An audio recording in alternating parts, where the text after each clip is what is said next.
Partiamo con la prima relazione.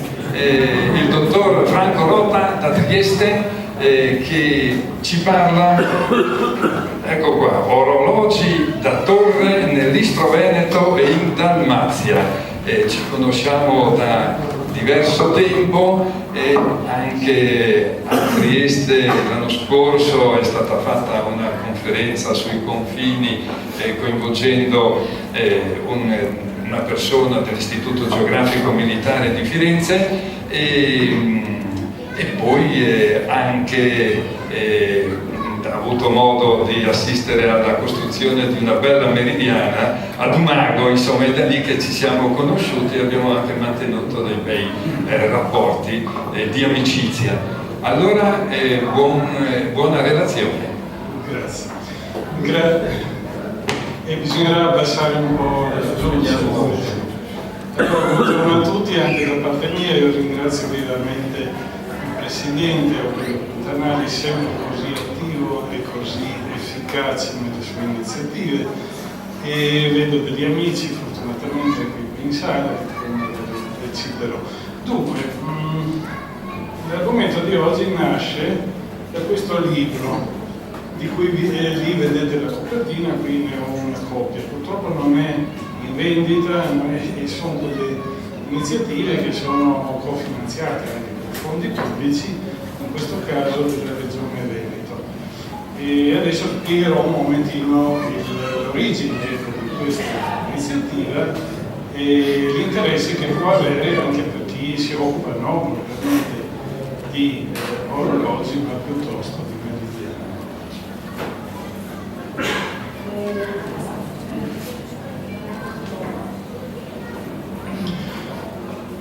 Ecco, non è difficile per chi naturalmente già coltiva un po' questo tipo di conoscenze capire che c'è una stretta simbiosi storicamente tra le meridiane e gli orologi meccanici.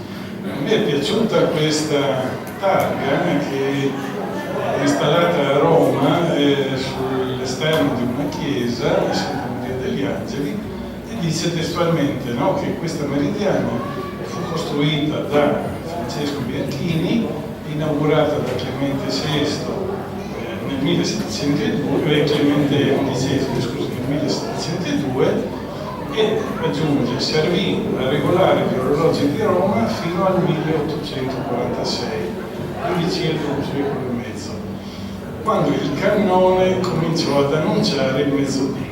Purtroppo il cannone ha tolto un po' di poesia questa simbiosi che invece nasceva con la meridiana.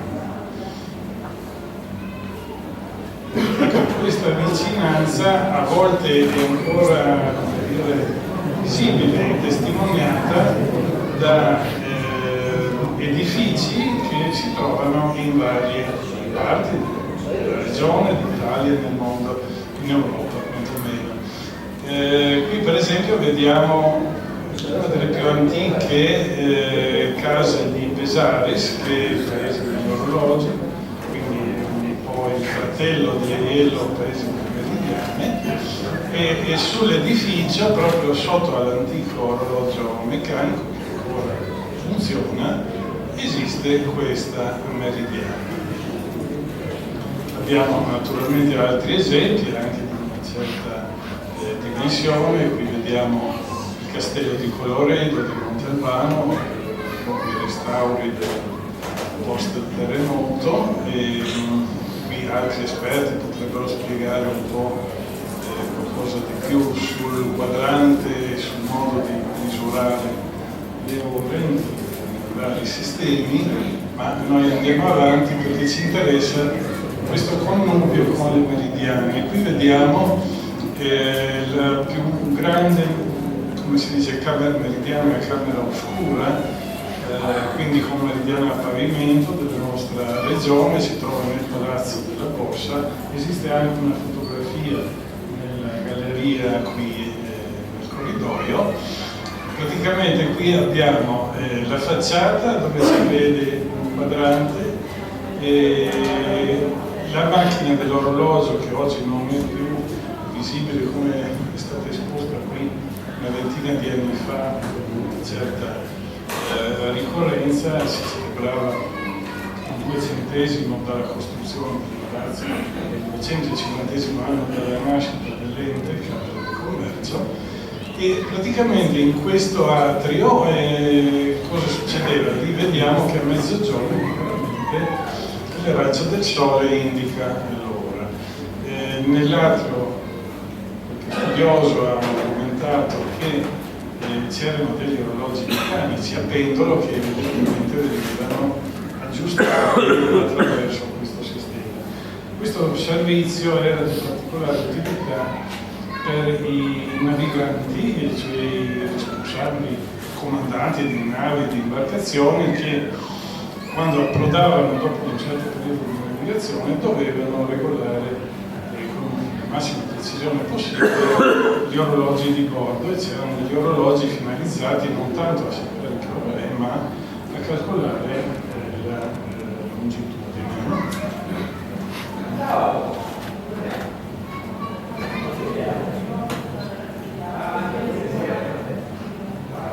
E veniamo alla nascita di questo progetto. La Regione del Veneto ha uno strumento legislativo che funziona molto bene da 25 anni circa, che tende a salvaguardare e valorizzare quelle che sono le testimonianze storiche della Repubblica Serenissima, quindi un'eredità culturale che va dal 1300 fino al 1797. È una civiltà che ha lasciato molte tracce. Noi abbiamo in questo caso approfondito questo aspetto, no? Cioè la vicinanza che esiste anche nel paesaggio urbano, e come tutti possono constatare quando parlando Pirano, Umago, città costiera dell'attuale Slovenia, dell'attuale Croazia, Dalmazia, si vede sempre un campanile che somiglia più o meno al campanile di San Marco di Venezia, c'è un quadrante, ma quello che non si vede di solito è il meccanismo dell'orologio, di cui ancora parleremo. Qui vediamo semplicemente i tempi di svolgimento di questo progetto, che partiva ancora prima del Covid, e questo ha portato qualche ritardo, qualche prolungamento delle attività. Il capofila è stato la comunità degli italiani di Parenzo, con cui abbiamo un rapporto, devo dire, molto amichevole, e poi i partner sono stati equilibrati, no? Quindi il comune di Castelfranco, il Veneto, la città comune di Parenzo, la comunità degli italiani di Umago, e la scuola che si chiama Bernardo Parentini, e anche il comune di Badia Calavena, che ha dato un supporto, devo dire, marginale. Nella seconda fase di questo progetto, che partiva alla fine 21, abbiamo acquisito il partenariato anche di Chioggia, che è un comune molto ricco di storia in questo campo dell'orologeria. Chi ha collaborato a questo studio? Beh, ci sono diverse professionalità. Naturalmente la prima fase è stata una fase di ricerca accademica, storica, negli archivi. Gli autori del saggio fondamentale sono stati Alceo Solari e Adelchino Schiasis. Alceo Solari, mi piace ricordarlo, è con noi oggi, lo ringraziamo anche della sua presenza. Rappresenta l'8ª generazione dei fondatori della Fratelli Solari di Pesanis, che l'anno prossimo appunto festeggerà il 300° della fondazione. Adelchino Schiasis purtroppo ci ha lasciato di recente, ma è stato un vero topo d'archivio, una grossa mano in questo lavoro. Ricordo Dan Durkheim, che anche un bravo docente, ricercatore istriano, che ha scritto dei saggi soprattutto sugli aspetti delle migrazioni della carne all'Istria, Ceres. Denis Visintin è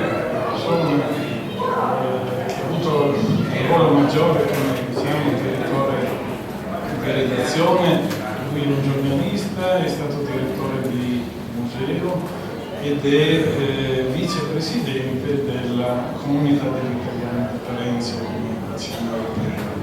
Marino Baldini è viceversa un architetto che ha esaminato tutti gli aspetti cui facevo cenno, cioè la scelta estetica anche sotto il profilo edilizio, urbanistico, degli edifici destinati a ospitare l'orologio che diventava un servizio sia, come dicevo, per i naviganti, quindi nei paesini istriani della costa, per esempio, l'orologio si trova sempre, quando ci sia un solo quadrante orientato verso il mare, perché era il modo con il quale i conduttori di barche, di piccole imbarcazioni potevano anche orientarsi sull'orario dell'approdo, ovviamente in assenza di altri strumenti tecnologici.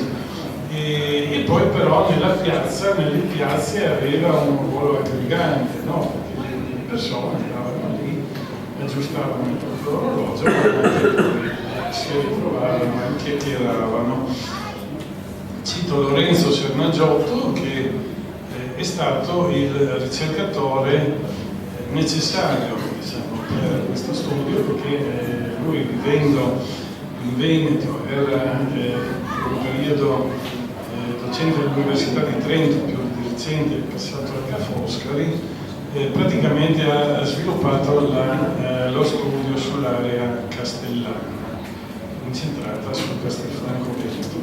Angelo Frascati è un altro personaggio del volontariato, devo dire molto attivo, che presiede il gruppo di studio intitolato a Giovanni Dondi dell'orologio, che è stato l'ingegnere, lo studioso, artefice di quel grandissimo prodotto, no? Che è la strada del Dondi, e poi anche dell'orologio che per qualche secolo ha mostrato loro sulla torre civica di Chioggia.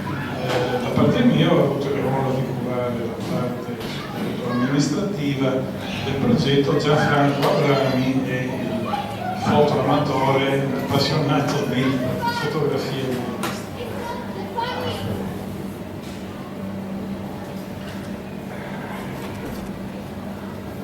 Se andiamo alle origini di questo fenomeno, cioè della migrazione dei contatti e degli scambi con l'Istria, da una parte con la Carli dall'altra, dobbiamo dire che inizialmente l'orologeria è stata in mano alla dinastia dei Capellari, e ci sono dei belli esempi qui nella nostra regione di manufatti creati da questa dinastia di orologiai. Quindi Mortelliano, l'esempio più antico, risale al 1692, si passa a Tapoliano, Salcano, Codroico, andiamo anche a Belluno, poi Manova, Magnago, a Trieste, e si deve a un Capellari. L'orologio, questo non esiste più, si trovava nel Mandracchio, cioè su un edificio che si può ancora vedere nelle stampe, poi Tolmezzo Gradisca. Ecco, quindi fino al 1780 c'è stata questa presenza molto attiva e interessante. I Capellari hanno lavorato già anche in Istria, abbiamo gli esempi di Cherso e di Veglia, quindi siamo negli anni, qualche anno prima del 1757, non sappiamo la data esatta, e sappiamo di Fiume, l'attuale Rijeka Fiume, anche lì un orologio di quegli anni, e poi Cittanova, Visiniero. Questi sono gli esempi studiati in questa ricerca. Dal 1725, come accennavo, nasce, si afferma la dinastia dei Solari. E quali sono le fonti? Perché anche lì c'era un archivio, poi qualcosa è andato perso in un incendio nel 1906, ma per fortuna da alcuni cataloghi e da varie fonti si è potuto risalire anche alla dimensione, alla capacità produttiva non indifferente di questa fabbrica artigiana. Praticamente in Friuli sono stati censiti, ma questi sono dati di minima, perché sicuramente altre testimonianze sono andate o perse o ancora dovrebbero essere indagate. Abbiamo sicuramente 245 impianti fatti tra Friuli, Gorizia e Trieste. In Dalmazia abbiamo i numeri minimi, 144, 80 in Istria, Croazia, qui i nomi sono riferiti a quella che era la geografia antica, quindi diciamo tra Istria, Adriatico orientale e fino alla Grecia non meno di 233 manufatti. Quindi è un bel biglietto da visita che, passando poi a pensare a quello che è successo dopo, i solari hanno conquistato un po' il mondo, ma con orologi a palette che si vedono tuttora negli aeroporti e nelle stazioni. E hanno lavorato poi in Veneto, nell'Italia settentrionale, centrale, fino anche in Sicilia, addirittura con 27 installazioni. Quindi per un totale di oltre 500 orologi meccanici da tono. Qual era il modo di conquistare il mercato? Beh, innanzitutto la qualità. Ecco, la qualità per l'epoca era sempre all'avanguardia. Erano degli inventori, degli innovatori che applicavano via via le soluzioni che si rendevano disponibili. E poi c'erano anche dei canali che oggi potremmo dire di pubblicità e di rappresentanza commerciale. Ci sono dei solari che si erano installati a Pisino, a Spalato e facevano un po' da rappresentanti della produzione.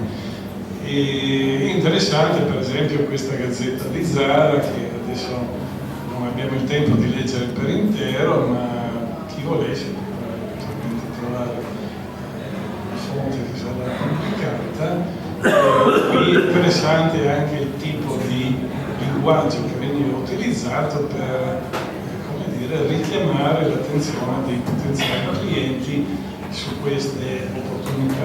Clienti che però si trovavano facilmente, perché tra parroci e podestà, attuali sindaci, c'era una sorta di competizione. Tutti volevano gareggiare per avere l'orologio migliore, più visibile e, come dire, più all'avanguardia per l'epoca.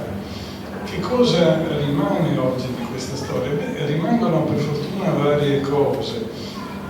Diciamo che ci sono simboli prestigiosi, visibili, ma la parte visibile chiaramente è il quadrante e a volte la meridiana che è abbinata. Qui abbiamo per esempio delle facciate, no, di edifici di Cherso, quindi con l'orologio del 1782, Ragusa con un manufatto di Giacomo Solari e un Antonio Solari a Spalato 1833, ma questi sono solo degli esempi.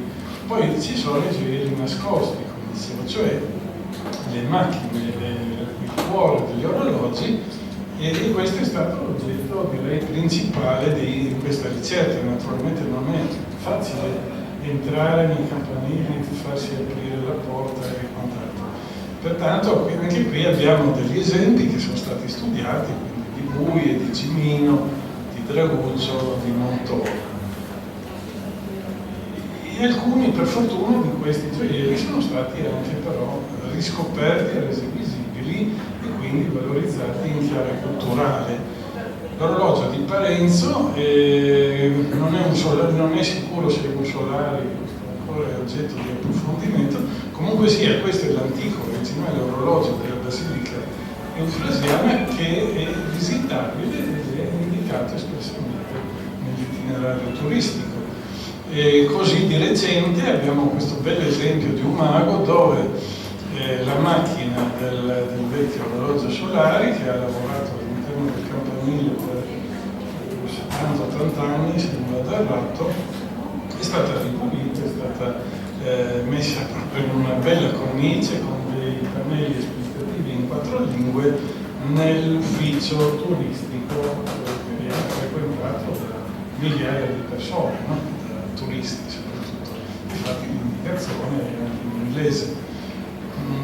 Vediamo ancora l'esempio di Castelfranco Veneto, come dicevo è stato uno dei partner del progetto, l'orologio solare che non è più in funzione, è visitabile, visibile nell'interno, anche qui c'è un'organizzazione chiaramente turistica del sito, e poi possiamo avere l'esempio di Pirano, che è una bellissima cittadina sempre più desiderata come meta da molti turisti, e anche qui facendo un po' di scale si può visitare, no? La macchina non si trova dietro il quadrante, ma comunque sia è visibile. Ricordo questo esempio di Chioggia che è stato certificato come l'orologio più antico d'Europa, se non del mondo, e provato che già il 26 febbraio 1386 c'era stato un intervento di riparazione che questo attesta che l'orologio era già funzionante, non sappiamo esattamente l'anno della costruzione. Ecco, tutto questo percorso di studio è stato oggetto di un ciclo di seminari, di workshop in 4-5 località dell'Istria e del Veneto, ed è una bella attività che abbiamo concluso. Oltre al libro è stato realizzato un sito che continua a essere una fonte utile per chi volesse approfondire e così conoscere meglio il contenuto di questo progetto. Si trova facilmente col motore di ricerca, il tempo della Serenissima, praticamente è una mappa interattiva dove cliccando sulla località oppure scorrendo un indice si possono trovare in qualche caso delle indicazioni di valenza proprio scientifica, in altri almeno delle informazioni più generali. Ecco, questo ho detto. E il contenuto, quindi il file, la versione digitale del volume, che invece purtroppo non è disponibile in copia, non è ancora in vendita, però è liberamente leggibile e scaricabile da 2 fonti, cioè o dal sito della Comunità degli Italiani di Parenzo oppure anche dalla sezione di relazioni internazionali della Regione Veneto, che proprio di recente ha creato una pagina dedicata ai frutti di questi studi che vengono condotti in collaborazione tra l'Istria e la Dalmazia da una parte e il Veneto dall'altra. Ricordo ancora, perché ho visto con piacere in sala l'amico Paolo Alberti di Trieste, che è uno studioso da molti anni o decenni di temi del meridiano degli orologi, è stato lui ad attivare l'attenzione sulla meridiana a pavimento del Palazzo della Borsa. Ha pubblicato anche di recente uno studio nell'archeografo triestino, che è la pubblicazione dell'antica Società Triestina di Minerva, e chi volesse potrà avere anche da lui ulteriori informazioni. Grazie.